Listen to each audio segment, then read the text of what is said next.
Hey everyone, Dave Keller here with StockCharts.com. Wanted to introduce my next conversation here with Chris Ciovacco from Ciovacco Capital Management outside of Atlanta, Georgia. I met Chris earlier this year, but I'd followed him for a while on social media. He's one of those prolific social media experts. I feel like he always has an opinion, and more often than not, I've been very thankful when I followed the kind of things that he's been saying. When I think about Chris, I think about someone who has a great sense of market history, and I've always thought of charts as being the truth serum for the markets, the historical lesson, the way you learn from previous market cycles. I think Chris articulated beautifully some of the ways that technical analysis can be valuable there. In particular, he said charts are like a gigantic psychological profile of the markets. What a great way of describing the value of visualizing price data through charting. We talked about a lot of different things. There was a wide-ranging discussion, including market history, including market psychology, behavioral biases, overconfidence, and so forth. But also just a little bit about the market environment. And what's so interesting is we were talking about it earlier in the year before the coronavirus really created this exaggerated bear market phase that we find ourselves in now. So hearing how Chris was prepared for this sort of downside, I thought was really interesting. And the value of technical analysis to give you specific levels and signals with which to navigate what was going to happen, navigate the unknown of the future. So here's my conversation, fantastic one, with Chris Ciovacco of Ciovacco Capital Management. Hey everyone, I'm joined here today by Chris Ciovacco. Chris is the Chief Strategist and Portfolio Manager at Ciovacco Capital Management here in the Atlanta area.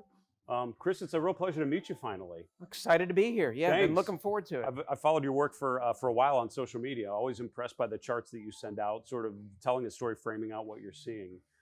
For those that are not familiar with you and your background, how would you describe your process? How did you get to this point? And particularly with technical analysis, how did that come into your awareness?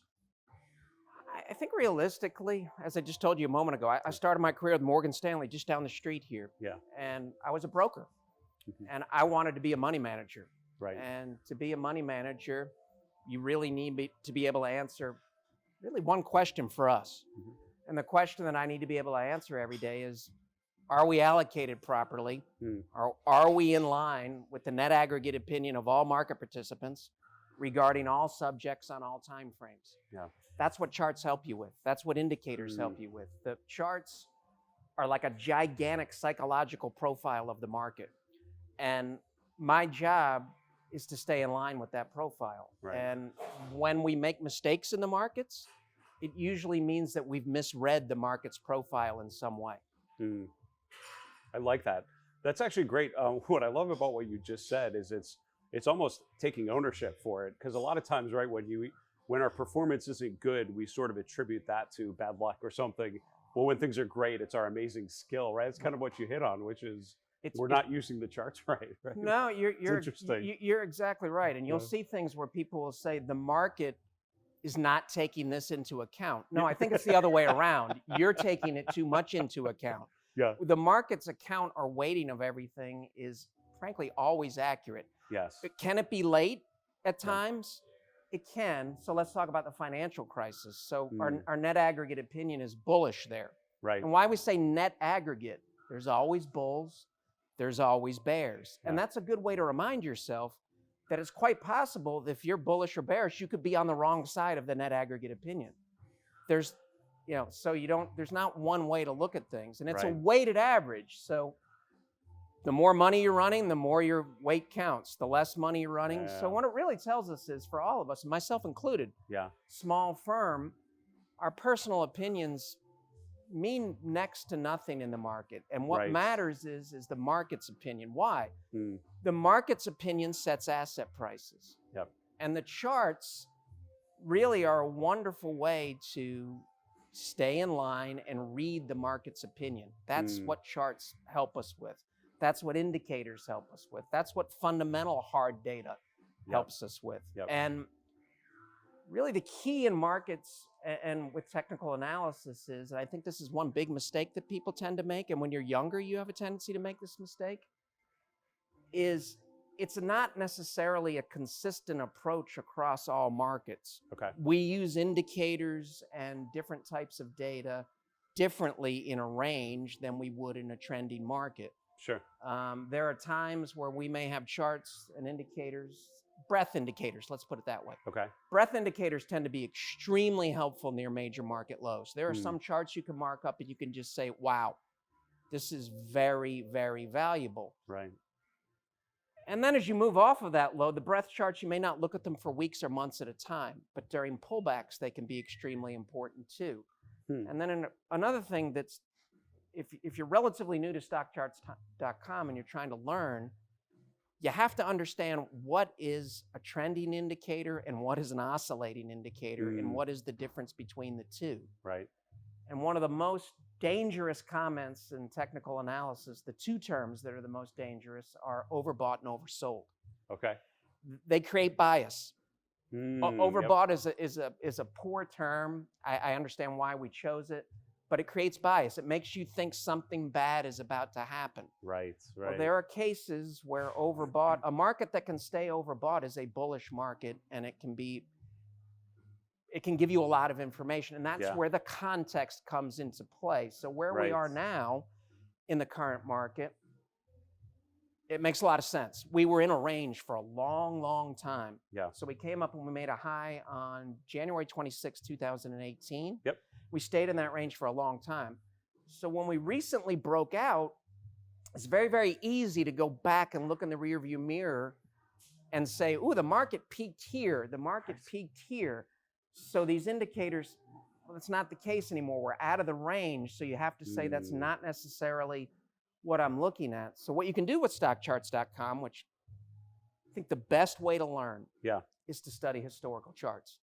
That's right. So what you're constantly looking for is some type of benchmark analogy to manage against. So in the present day, what are two good benchmark analogies to manage against?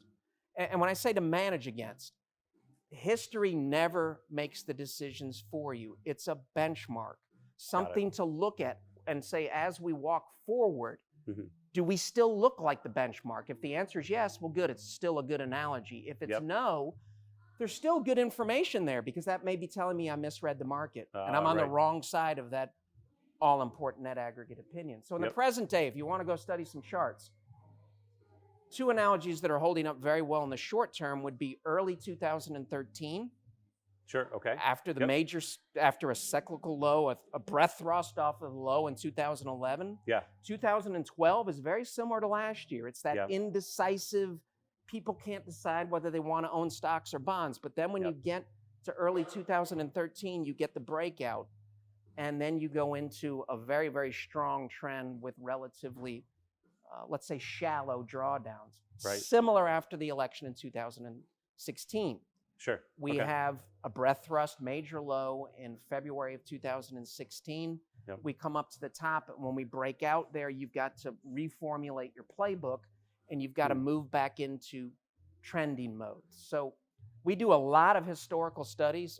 I'd say 90% of them are done right off of StockCharts. Pull the data right off there. And it gives you some type of benchmark where you can say, this just happened. How many times has it happened in the past? And what happened in the market walking forward? What that does is you can align that with probabilities, and you can say, okay, in 6 months, 90% of the cases, the market was higher. What were my maximum drawdowns in that period? So if I'm not exceeding those drawdowns, I'm still on my benchmark. And you can do that on any time frame. A 1 minute time frame, a 30-minute time frame, all the way out to a 100-year chart, looking at annual numbers. And that's one of the wonderful, unbelievably neat things about technical analysis is if I gave you a set of charts right now and I pulled the scales off them and I gave you 10 charts, one was a 1 minute chart, one was a 5 minute, one was a 10 minute, one was a 30 minute, 60 minutes, so on, all the way out to a quarterly chart, to an annual chart, you couldn't tell me what they look the same. Fractal movements are identical. So what that tells you is there's little mini bear markets going on every day on a 1 minute chart. There's little mini corrections and pullbacks. There's little mini consolidation periods. So your emotions, even during a day, is a microcosm of your emotions during a full bull market. It's fair. Where you're bullish and the market pulls back in the middle of the day and you're like, oh no. It's markets and life is really a fractal. Our emotions are fractals. No, you hit on that fractal nature and of different time frames and how they relate. When you're approaching things, how do you think of it in terms of time frames? How would you describe? They're all important. Okay. Yeah. And what horizon are you trying to think of? And then how do you use the other time frames in relation to that, if I could ask that? Yeah, that's a totally fair question. So we're longer term investors. Okay, so sure. our target market is basically someone that has made a good amount of money and wants to grow it prudently. Okay. So they want to make sure that they're participating in the upside, but they don't want to get wiped out in a 50% downside type of situation. Right. So my time frame would tend to be a little bit longer. So how do I incorporate that to answer your question? We tend to be more focused on daily, weekly data, because if you backtest, daily, weekly data tends to be the strongest. Okay, sure. In terms of visuals, because I tend to be a visual pattern recognition type person. Yeah. Most of that tends to come off of much longer term charts because context helps so much. Recently, so let me give you a context example. You come, and these are all StockCharts things. These are breadth charts that you can look at. Sure. There's a million different ways to look at them. Yep. The breadth charts jumped up and down and screamed in December, between about December 24th, 2018, and let's say, I don't know, about the first 10 days of January. Okay. We had a major breadth thrust in there. What does that tell you? That's a psychological shift. Yep. That's telling you ultimately that the institutions back here in December were concerned about something. What were they concerned about? It was the Fed. It was the Fed. That was the big driver. The trade war was part of it, but it was really the Fed. The Fed shifts course significantly on, I believe it's January 4th, 2019. Okay. What just comes out and basically says, we're changing our game plan. Yeah. There's a major change. What is the breadth thrust? The breadth thrust is the institutions, the big boys coming in and saying, we're changing our mind. We thought this was going this way, we're going the other way. So the roadmap that you have from there is that this is potentially a major cyclical low within the context of a secular trend. Yep. So why is that helpful? As we're walking forward during the year and we're getting all the crazy tweets and the market's dropping because of trade-related type news, you can benchmark against your roadmap and you can say, I think this is a cyclical low within the context of a secular trend. Are we falling down to levels that are breaking that? Like things like the percentage of stocks above a 50-day moving average. Yep, right. So you can literally go to a chart and you can say, in 2016, we never dropped below this level. Right. 2011, we never dropped below this level. When we start falling, you can say, it's getting dicey, doesn't feel good, but we haven't been there yet. And typically, when do markets reverse? Markets reverse when the people that are right think they're wrong, and the people that are overconfident think they're right. There's a point in there where there's an overconfidence on one side, and these people start to doubt. So when we're coming off of that low and you're coming down last year, people like me that are bullish are like, yikes, this is getting really, really close here. And frankly, that moment of doubt where you start to question yourself, it's time to get the buy file ready. And I'm serious. Right. This is where the tipping points come in, and this is where you want to have your cash file ready to go. Right. If it holds, you're That's not right. predicting, so you need it to hold, and you need the market to do some things. So let's, or think of an example, it doesn't have to be a particular one, but think of an example where something didn't hold, where things got worse. Can you talk about the role of technical analysis and risk management when you're thinking from a portfolio manager perspective? How do you relate the two? Sure. So how do we learn in markets? We learn from bad experiences in markets. That's where in life in general. And it's even, true. It is really true, though. It is really true. And one of the great things about becoming older and being a little bit more mature is early in the stages when something goes wrong, you can recognize that. You can say, you know what, we're probably going to look back on this and say, this was the best thing that ever happened because we learned a lot. So I've got one of those recently. It's 2018. Perfect. Okay. So 2018, history says you're not going to fall 19.78% from that peak. Yeah. Okay. So there were some periods in there, and if clients would be the first one to tell you this is accurate, where Mr. Ciovacco was on the wrong side of that net aggregate opinion for a little while. So how do you use that? So ultimately, your goal there would be, so let's take it to last year too. Okay. So last year when we come down and we hold, how technical analysis in the charts can help you, and there's a million different ways to look at it, is you need a plan in advance. If it doesn't hold, what am I going to do and how am I going to react? So I just did this weekend. Yeah. So we're at one of these points where I'm bullish, and I think we should have very shallow drawdowns here. That's what the data says. Yep. We've got the coronavirus, things look shaky.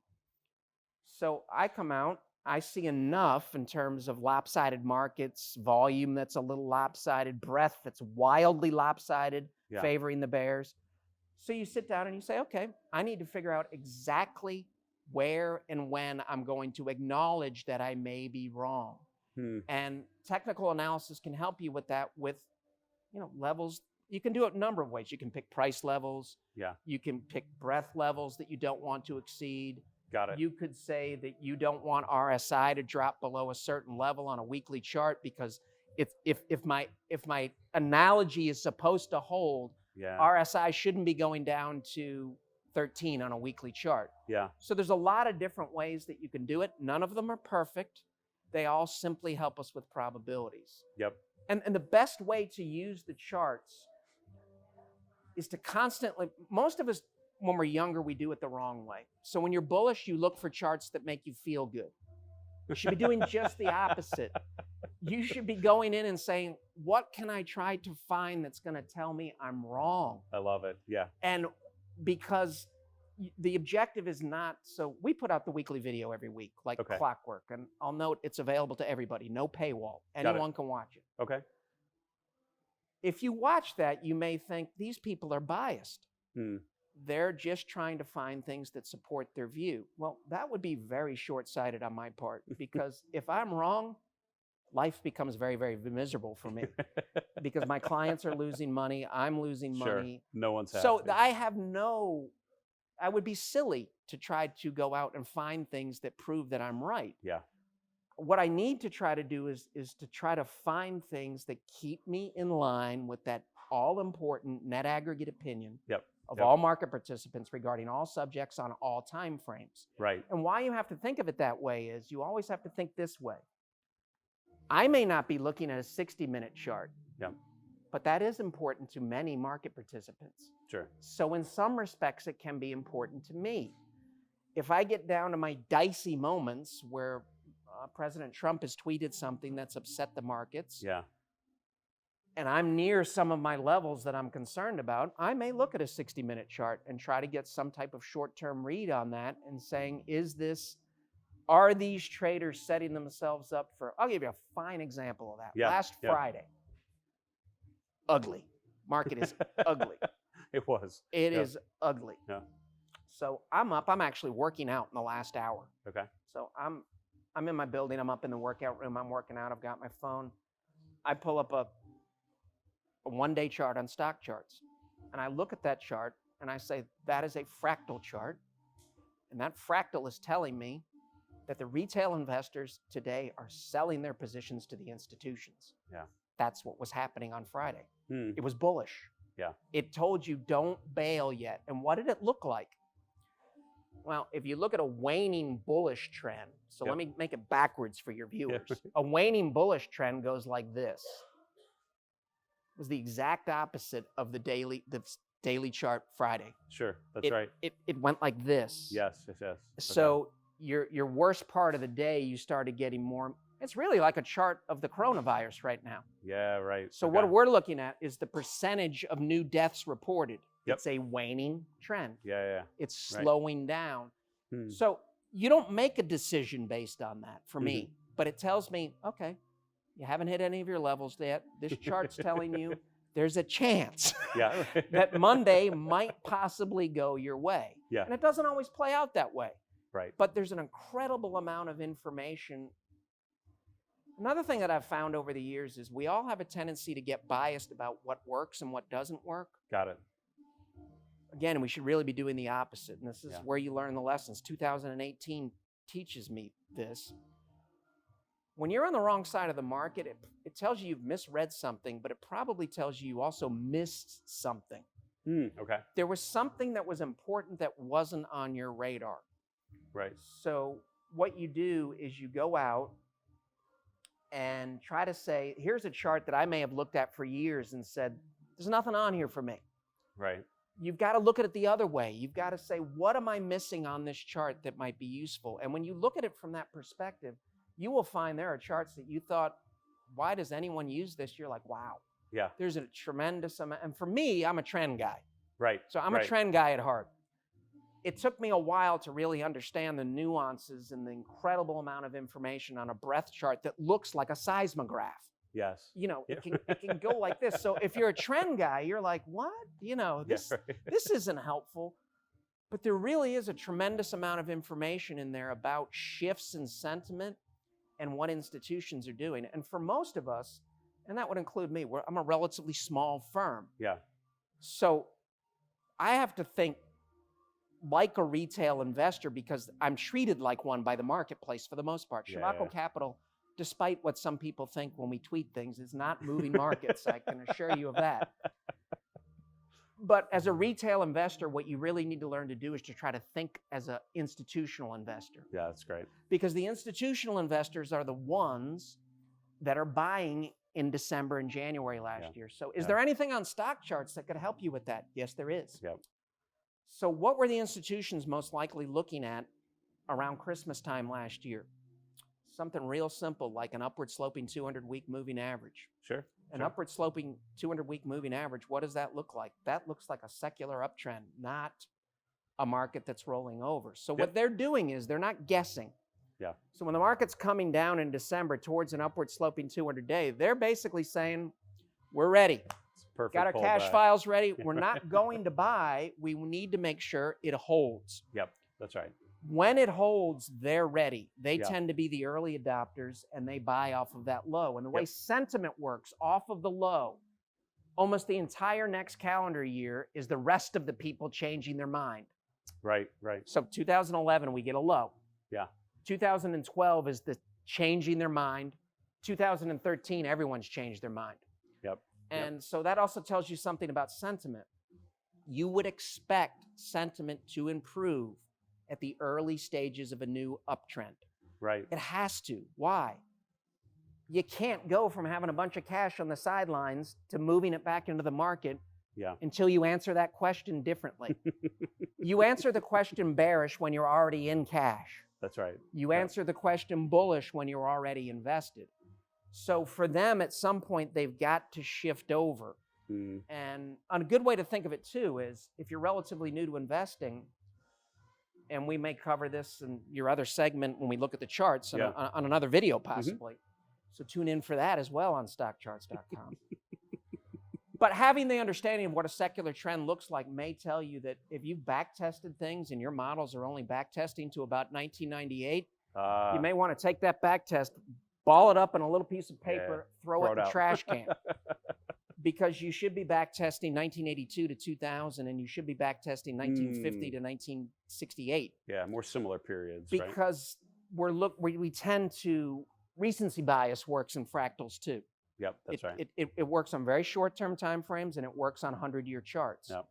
So everyone in the present day is looking backwards, and they're thinking, when is the next dot-com bust coming? When is the next financial crisis coming? Well, it doesn't work that way typically. Yeah. The answer to that probably is not for a long, long, long, long time. Seriously, it's not. We may get a 1987 type pullback. So that occurs within a secular uptrend. That's a 33% peak to trough closing deal. You could get that, but guess what happens in 1987? You make a stand at an upward sloping 200-week moving average. Right, that's right. You make a stand at an upward sloping 200-week moving average in 1984. You make an upward stand above an upward sloping 200-week moving average in 1994. Right. You make a stand above the same thing in 1998. You make a stand above the same thing in 1954, 1957, all the way up until you get into 1968. Yep.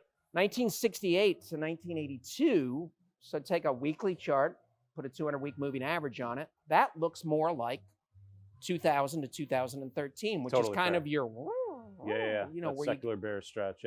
Which is basically a long-term range. That's a long-term fractal period of consolidation. That's right. That should be treated the exact same way it would be on a 60-minute daily or weekly chart.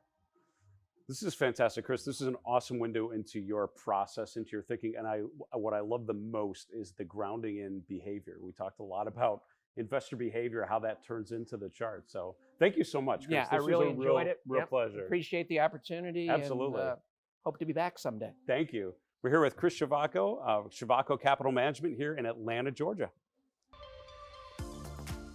Hey guys, Grayson Rose here with StockCharts.com. Thank you so much for watching. I hope you enjoyed this video. Remember, if you did, give us a like down below, leave us a comment. We'd love to hear from you. And most importantly, don't forget to subscribe to our YouTube channel for daily content from an incredible collection of technical analysts and financial minds. We'll see you back here very soon. Happy charting, my friends.